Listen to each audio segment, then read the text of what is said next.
Okay, we're setting up for the latest version of the Zera Shimshon. And I almost worked it today, but of course there's always got to be a catch. This is Parshat Shoftim, Bezras Hashem. It is today, Hey, Elul, Bezras Hashem, and Tavshin Pei Hey, still. And we're going to start off a little bit differently because if you don't know, tonight starts the yard site for the Zera Shimshon. And I want to tell a little piece about that because I have a short vort also, but tonight, Friday night, is the Hilula of the Rabbi Shimshon, Zera Shimshon, and I'll just tell you a little piece about it. Shimshon Chaim Nachmani lived in Italy over 200 years ago, and Rabbi Shimshon Chaim had only one child. That one child died at an early age. And upon this, Rabbi Shimshon Chaim dedicated his Sforim to the memory of this child who had no continuity of family. At the beginning of his book, Rabbi Shimshon Chaim wrote that he needs to leave some memory in this world because he has to know continuity. And that's why he wrote the book and named it Zera Shimshon, which is the seed or the children of Shimshon, which means the seed of Shimshon. And Rabbi Shimshon Chaim published the book 1 year before he died. Rabbi Shimshon Chaim placed a lot of his energy during his lifetime, when that people should learn from his Sforim. Rabbi Shimshon Chaim also emphasized that after his neshama will leave this world, that people should continue to learn from his sefer. What is most unusual for a tzaddik of this nature is that he made a promise. And the promise is that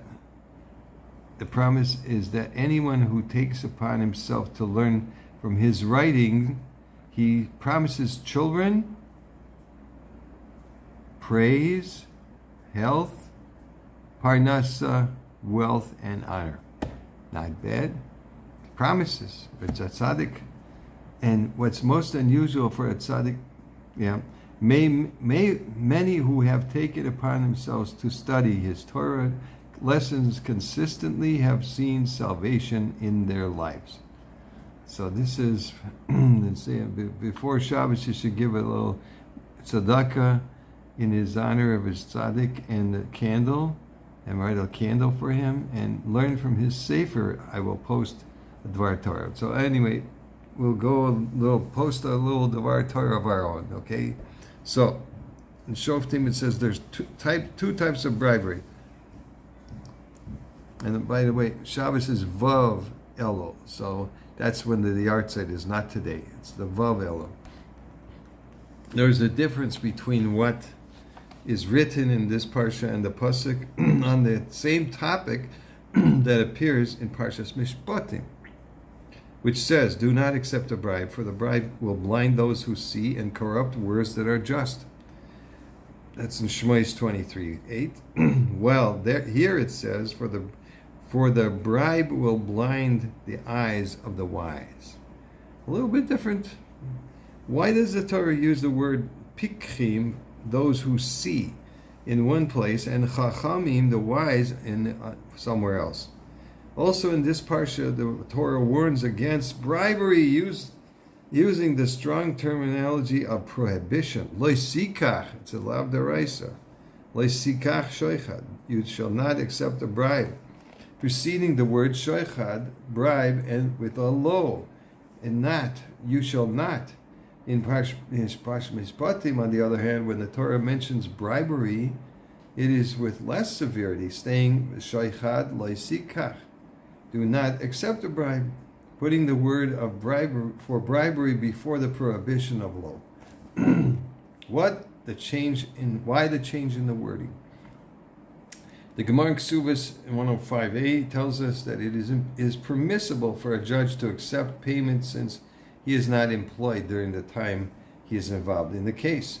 He can do this even if it's not obvious that he missed out because of the case.